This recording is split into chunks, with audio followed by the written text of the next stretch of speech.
Today's our topic is buying behavior. Buying behaviour को अगर हम बात करें कि जनरली उसे डिटरमाइन करा जाता है कि कौन कौन से ऐसे फैक्टर्स हैं जिनसे बाइंग बिहेवियर बहुत ज़्यादा जिनका इम्पैक्ट बाइंग बिहेवियर पर पड़ता है। नॉर्मली अगर हम बात करें साइकोलॉजिकल, इकोनॉमिक, सोशलॉजी और एंथ्रोपोलॉजी, ये सब वो पर्टिकुलर टॉपिक्स हैं या फैक्टर्स हैं जिनका डायरेक्ट इम्पैक्ट बाइंग बिहेवियर पर पड़ता है। और जो इंडिविजुअल कंज्यूमर है वो एक तरह से सोचा जाता है कि वो एक सेंटर है, और वो जो सेंटर है उस पर बहुत सारी चीज़ें इम्पैक्ट डालती हैं। उसकी सोशल क्लास कैसी है, उसके रेफरेंस ग्रुप्स क्या हैं, कल्चर क्या है। यानी जब कोई मार्केटर, जब कोई प्रोड्यूसर कंज्यूमर के बाइंग बिहेवियर के बारे में स्टडी करता है तो उसे बहुत सारी चीज़ें देखनी पड़ती हैं। यानी हम कहें तो हमारा कंज्यूमर एक सेंटर पॉइंट है और उस कंज्यूमर पर इम्पैक्ट डालने वाले बहुत सारे फैक्टर्स हैं जिनको हमने इस फिगर में डिफ़ाइन किया है। जो कंज्यूमर का डिसीजन है, किस तरह से उस डिसीजन में चेंजेस आते हैं। तो ये चेंजेस के 4 फैक्टर्स हैं। उस पर कल्चरल इफ़ेक्ट आता है, साइकोलॉजिकल इफ़ेक्ट आता है, पर्सनल इफ़ेक्ट होता है और सोशल इफ़ेक्ट होता है। यहाँ हम पहले बात कर रहे हैं कल्चरल इफ़ेक्ट की। कल्चरल इफ़ेक्ट जो होता है, जो कंज्यूमर के बाइंग बिहेवियर को बहुत ज़्यादा इन्फ्लुएंस करता है, उसमें कल्चरल, सब कल्चरल और सोशल क्लास, ये 3 उसके सब कैटेगरीज़ हैं। यानी हम कह सकते हैं ये 3 फैक्टर्स हैं जो इंक्लूड होते हैं कल्चरल फैक्टर्स में। देखिए, कल्चर की बात करते हैं तो हम लोगों का जो कल्चर है, हम अपने कल्चर में किस तरह से ख़रीदारी करते हैं, किस तरह से हमारी परचेजिंग हैबिट्स होती हैं, कब हम सामान ख़रीदना पसंद करते हैं, कब हम नहीं ख़रीदते। यानी हमारे जो रीति रिवाज, हमारे जो संस्कार हैं, हमने जो बचपन से चीज़ें देखी हैं, वो सब चीज़ें हमारी कल्चर में इंक्लूड होती हैं, जो हमारे बाइंग बिहेवियर पर बहुत ज़्यादा इम्पैक्ट डालते हैं। इसी तरह से हमारा सब कल्चर है। सब कल्चर में हमारे छोटे छोटे कल्चर्स हैं। जो हमारे मेन कल्चर होते हैं उनके छोटे छोटे कल्चर्स होते हैं, जिसमें हमारी नेशनलिटी, हमारे रेशियल ग्रुप्स, हमारे जोग्राफिकल रीजन, ये सारे इंक्लूड होते हैं। यानी हम जहाँ रह रहे हैं उस जगह के भी हम सब कल्चर को अपने कल्चर के साथ मर्ज कर लेते हैं। इसके अलावा सोशल क्लास आती हैं। सोशल क्लास में जैसे अपर क्लास है, middle class, working class, lower class, यानी हमारी बहुत तरह तरह की क्लासेस होती हैं जो हमारे परचेजिंग पावर पर इम्पैक्ट डालती हैं।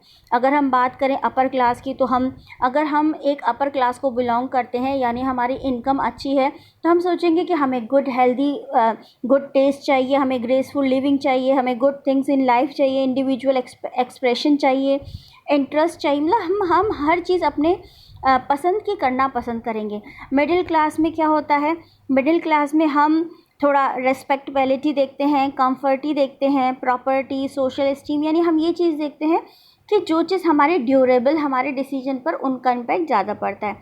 जो वर्किंग क्लास होते हैं, वर्किंग क्लास का क्या होता है कि वो फन ओरिएंटेड उनके डिसीजन होते हैं। वो अपने प्रोफेशन पे, अपने पोजीशन पर फोकस करते हैं, ना कि आइडियाज़ पे। और लोअर क्लास का क्या होता है कि वो अपने फैमिली रिलेशनशिप से क्लोज रहते हैं और उनके डिसीजन उस पर इम्पैक्ट डालते हैं। नेक्स्ट हमारा आता है, अभी हमने जो बात की, हमने कल्चर की बात की, अब हमारा नेक्स्ट आता है साइकोलॉजिकल। हमारा जो साइकोलॉजिकल हमारे फैक्टर्स हैं, इसमें मोटिवेशन, परसेप्शन, लर्निंग, ये सारी चीज़ें हमारी इसमें आती हैं। यहाँ अगर हम बात करें तो हम कई बार हमारे माइंड पर बहुत सी बातों का इम्पैक्ट पड़ता है। यानी मोटिवेशन, हम बहुत सी बातों को लेकर मोटिवेट हो जाते हैं। सपोज़ अगर हमें हमारा कोई ऐसा जो हम पर जिसकी इन्फ्लुएंस हमारे ऊपर होता है, तो हम उस बात से मोटिवेट होकर भी कई बार हमारे परचेजिंग पावर या हमारे डिसीजन चेंज हो सकते हैं। या परसेप्शन, हमारी सोच कई बार इस तरह की होती है कि नहीं, हमें इसी तरह की परचेजिंग करनी है। यानी हम सोच के बैठे हैं कि हमारा जो एक्ट है, या हम कहना चाहते हैं कि हमारी जो बाइंग बिहेवियर है वो ऐसा ही होगा। इसके अलावा लर्निंग, कई बार हम अपने पास्ट एक्सपीरियंस से सीखते हैं, या हम अपने रिलेटिव्स के एक्सपीरियंस से सीखते हैं, या हमारी बहुत सी ऐसी होती हैं कि हम चारों तरफ के एनवायरनमेंट से भी अपने डिसीजन को चेंज कर देते हैं। इसके अलावा एटीट्यूड्स एंड बिलीव्स, हमारे एटीट्यूड्स और बिलीव्स भी कई बार हमारे बाइंग बिहेवियर को चेंज कर देते हैं। यानी अगर हम सोचें कि नहीं, हमें यहीं से ही सामान लेना है, तो हमारा बाइंग बिहेवियर उस हिसाब से चेंज हो जाएगा, तो वो भी इम्पैक्ट डालते हैं। इसके अलावा पर्सनल फैक्टर्स आते हैं, age and life cycle stage, occupational, income, life style, personality and self concept. ये सारे फैक्टर्स भी हैं जो कंज्यूमर के डिसीजन को बनाते हैं। कई बार एज और लाइफ एज का फैक्टर भी हमारे बाइंग बिहेवियर को चेंज कर देता है।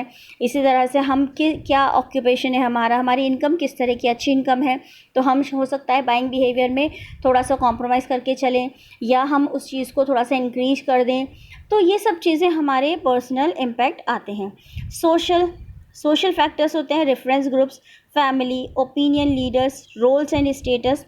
इनका भी हमारे ऊपर बहुत ज़्यादा इन्फ्लुएंस होता है। बहुत से ऐसे रेफरेंस ग्रुप होते हैं जो हमें हमारे डिसीजन को चेंज करने में अहम भूमिका निभाते हैं। तो इस तरह की भी समाज में बहुत सी ऐसे ग्रुप्स होते हैं, बहुत से ऐसे लोग होते हैं जिनका इम्पैक्ट हम पर पड़ता है और हम उनकी वजह से अपने बाइंग डिसीजन को चेंज कर देते हैं।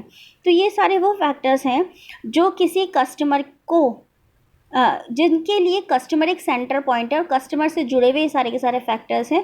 और ये सारे फैक्टर्स कस्टमर के बाइंग बिहेवियर पर बहुत ज़्यादा इम्पैक्ट डालते हैं। कुछ फैक्टर्स डायरेक्ट इम्पैक्ट डालते हैं, कुछ फैक्टर्स इनडायरेक्ट इम्पैक्ट डालते हैं, बट सबका इन्फ्लुएंस कंज्यूमर के बाइंग बिहेवियर पर बहुत ज़्यादा होता है।